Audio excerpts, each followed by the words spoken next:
आप हमारे लिए तो पिता तुल्य हैं, बड़ा स्नेह करते हैं।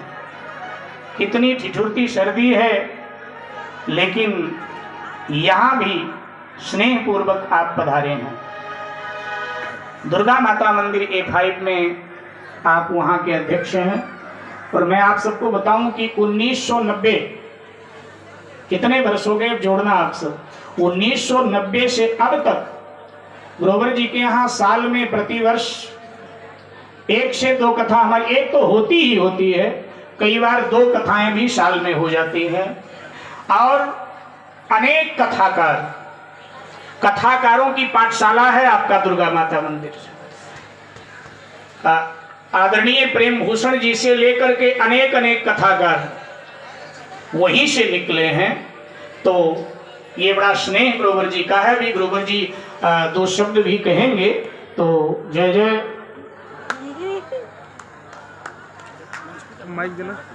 श्री राधे।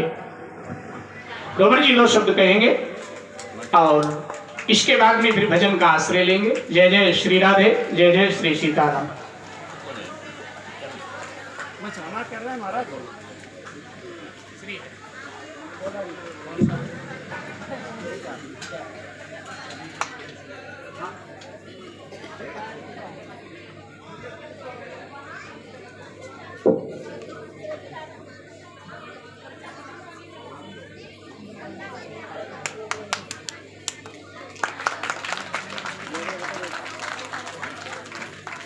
मैं पूज्य श्री आपने गुरुदेव जी के मुखारबिंद से परिचय तो सुन लिया महान भाव का, जो हमारे बीच में हम सबको कृतार्थ करने आए हैं। मैं भी आप ही के बीच से पला बड़ा हूँ। मैं क्या कहूँ, कुछ कह नहीं सकता। मैं तो बस अब आपको सुनूंगा। जय श्री राम। जय श्री राम। आवाज नहीं आई, आवाज पहुंची आप तक। जय श्री राम, जय श्री राम। व्यास कवि शोभित आदरणीय पूजनीय विजय शास्त्री जी के द्वारा आप सुंदर राम कथा सुन रहे हैं। वैसे तो मैं आपको बताना चाहता हूँ, विजय शास्त्री जी सभी कथाओं के मूल हैं। इनसे कोई भी पुराण आप सुनना चाहें सुन सकते हैं। हमारे गुरु जी स्वामी दीनदयाल महाराज का आपने नाम सुना होगा। वो भी कहते हैं गुरु जी कौन सी कथा सुननी है बताइए, और ये भी कहते हैं बताओ कौन सा पुराण सुनना है बताइए। और ख़ास तौर से राम कथा के मर्मज्ञ हैं। मैंने अपने मंदिर में राम कथा करवाई थी, जो मुझे सिर्फ 2-4 मिनट के लिए आने आए थे, शक्ल दिखाने आए थे। उन्होंने 7-7 दिन तक कथा सुनी। सिर्फ कहने लगे गुरु जी हम आए थे कि आपको आपने कार्ड दिया, मैं आए शक्ल दिखा दें, परंतु पूरे 7 दिन कथा सुनी। इनकी वाणी में वो जोश है, आप देख रहे हैं, और ये है वो देख रहे हैं। जैसे ये उद्यम कर रहे हैं, ऐसे लगता है कि जैसे सामने चित्र खींचे हों। जब मैं वहाँ से चला था तो ये अन्य कांड शुरू कर रहे थे। हिताइयों का चित्रण था। देखिए राम जो है मर्यादा पुरुषोत्तम है, और कृष्ण जो है मर्यादा पुरुषोत्तम नहीं है। वो तो कौतकी हैं, आनंद लेते हैं, खेल के आनंद लेते हैं, मजा लेते हैं।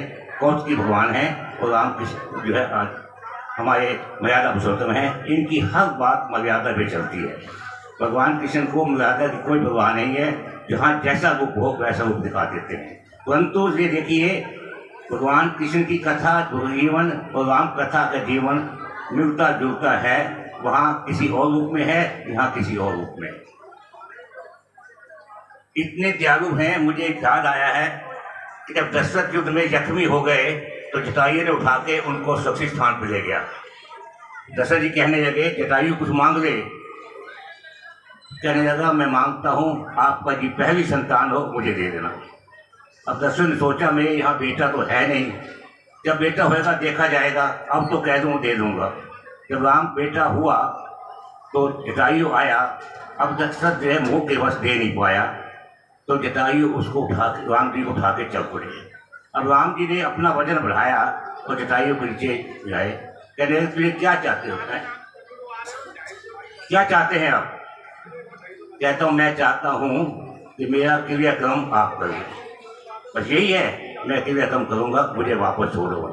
वो छोड़ आए और देखो राम जी ने जटायु का क्रियाक्रम अपने हाथों से किया, अपनी गोदी में बिठाकर सोचने लगे कि इनके चरणों की धूल है मैं अपने माथे पर लगाऊं, परंतु सबके सामने लगा नहीं सकते थे। उन्होंने अपने पाल खोले, पूछा, पूछ के मस्तक लगा दिया। ये बिल्कुल रामायण के अंदर है, भगवान ने जटायु के चरणों को अपने माथे पे लगाया। ऐसा कोई राम होगा?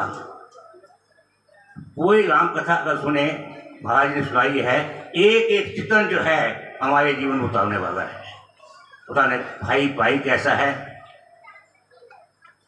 पिता पुत्र कैसा है, यहाँ तक के सौतने भी कई और कुशल्या को देख लीजिए, कुशल्या को देख लीजिए, तो कई ने राम को वनवास दिया और जब भरत आया तो भरत को गोद में उठा लिया। अगर कोई और सौतन होती तो भरत को भी बात मार देती है, अपनी गोद में उठा दिया कि तू राम के रूप में मेरे पास आ गया है। पिता पुत्र, गुरु शिष्य, भाई भाई, ये सारे चित्रण जो राम में है। मुझे महाराज ने कथा सुनाई थी कि बम्बे में कथा हो रही थी, तो उन्होंने कहा था भरत सुनाइए। भरत में भाई भाई का प्यार देखा तो दो भाइयों को मुकदमा चल रहा था, वही मुकदमा उन्होंने वापस ले लिया। ये प्रेरणा सूत्र हैं, और ऐसे ऐसे संत अगर हमें सुनाए तो हमारे मन के अंदर घुसती जाती हैं बातें। आज सुनाया ना, जैसे सब अब सुना, बाली कहता है कि मुझे बाण मारा है। ठीक है, बाण मारा है, जब तुझे ये वरदान है कि तेरे सामने राम नहीं आ सकता, कोई नहीं आ सकता, तो फिर तो मारना ही था, फिर क्यों मारा है? पूरा चित्रण किया है। ये बातें जो है हमें अपने अंदर बचानी चाहिए।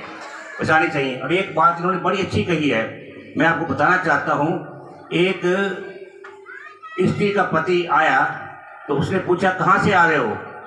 कि मैं अपने दोस्त के साथ मजाक पे गया था, चादर चढ़ाइए। अच्छा पहले बात तुम जब नहा के अब तो बंधवाना। क्यों अंदर?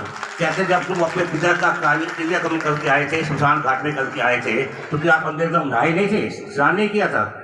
अब तुम मरे हुए के दर्शन करके आया है तो अगर स्नान का तब वो तो पूजने योग्य है। तो तुम्हारे जो पिताजी थे वो पूजने योग्य नहीं थे, जो तुम्हारे पिताजी थे वो पूजने योग्य नहीं थे। उसको कहो ना हमारी शमशान घाट पे आके फिर आए, उसको कहो ना हमारे दुर्गा मंदिर में आ जाए। तेरा दोस्त जो है आएगा? नहीं आएगा। वो इतने कट्टर हैं, हम बड़े फ्लेक्सिबल हैं। हम जहाँ मुड़ते वहीं मुड़ जाते हैं। चादर चलाने अजमेर में पहुँच जाते हैं, बताइए अपने बाप पे चादर नहीं चला सकते, अजमेर में चादर चलाने जा रहे हैं। कभी सोचा है? अब हमने एक आह्वान किया है कि हर मंदिर के अंदर 7 बजे से लेकर 7:25 तक हनुमान चालीसा का पाठ होगा। और ये भी अनाउंस किया है कि जो व्यक्ति जहाँ भी हो उसके नज़दीक जो मंदिर पड़ता हो 7 बजे उस मंदिर में जाए। जैसे नमाज का टाइम है, नमाज के टाइम पे जो जहाँ होता है वही घुटने बैठ कर जाता है। इसलिए 7 बजे हर व्यक्ति जहाँ भी हो, जो मंदिर उसका नज़दीक पड़ता हो वहाँ जाए। और वहाँ हमने मंदिरों के अधिकारियों को कहा है कि आप 7 बजे जो है हनुमान चालीसा शुरू करें। हमारे यहाँ 51वां हनुमान चालीसा चल रहा है। अगर इस प्रकार हम इकट्ठे होंगे तो हमें अपने हिस्सों का पता लगेगा, हम कौन हैं, हमारे जो पूरे थे कौन थे और हम अब कौन है। दूसरी बात, कोशिश करिए अपने बच्चों को हनुमान चालीसा में लाने की कोशिश कीजिए। हनुमान चालीसा से बच्चों की बुद्धि बढ़ती है, सब कुछ बढ़ता है। कोशिश करिए लाइए। अगर आएंगे तो उनको है कि 20 मिनट की बात होती है, 7 से 7:20 तक है, परंतु हमारे मंदिर में एग्जैक्ट 7 बजे कम से कम 100-150 आदमी इकट्ठा हो जाता है। वो हम हनुमान चालीसा शुरू कर देते हैं, उस आदमी बांटते हैं, मौज करते हैं, सबको अच्छा लगता है। हालांकि 20 मिनट में तो ये मेरी प्रार्थना है, आप जहाँ भी हो, कहीं भी हो, जो मंदिर आपको नज़दीक पड़ता हो वहाँ 7 बजे जाइए। वहाँ कुछ भी नहीं है, 10 मिनट मत्था टेक के वहाँ आ जाइए, ताकि आपने अपनी एकता दिखानी है। अब देखिए बहुत ये बड़ी इकाई यहाँ चालू है, बहुत अच्छी बात है। मैं सनातन धर्म परिषद का कार्यकारी अध्यक्ष हूँ, पश्चिम बिहार का तो हूँ मैं, पूरी दिल्ली का कार्यकारी अध्यक्ष हूँ। इसलिए हम हर मंदिर के अंदर ये सूचनाएं देते हैं कि आप 7 बजे सभी जगह मंदिर। अभी तो हमारे खट्टर साहब ने हरियाणा के जो चीफ मिनिस्टर कहा है कि 4:30 बजे घंटा खटकाओ, क्यों खटकाओ? बच्चों के पेपर आ रहे हैं, उनकी आँख खुल जाए और पेपर की तैयारी करें।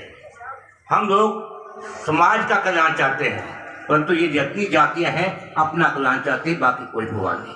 अभी आज की न्यूज़ में देखा होगा कि धन का शासन है कि विधि बता रहे हैं मुसलमानों को कि कैसे लसन समाप्त करते हैं, वो तैयार कर रहे हैं। हमारा देश जो है कभी गुलाम हो सकता है अगर हम जागेंगे नहीं तो।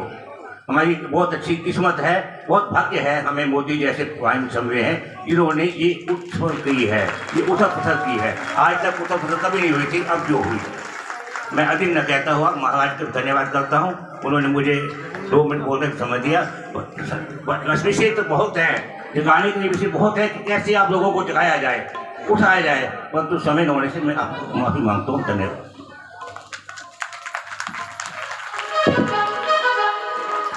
आपका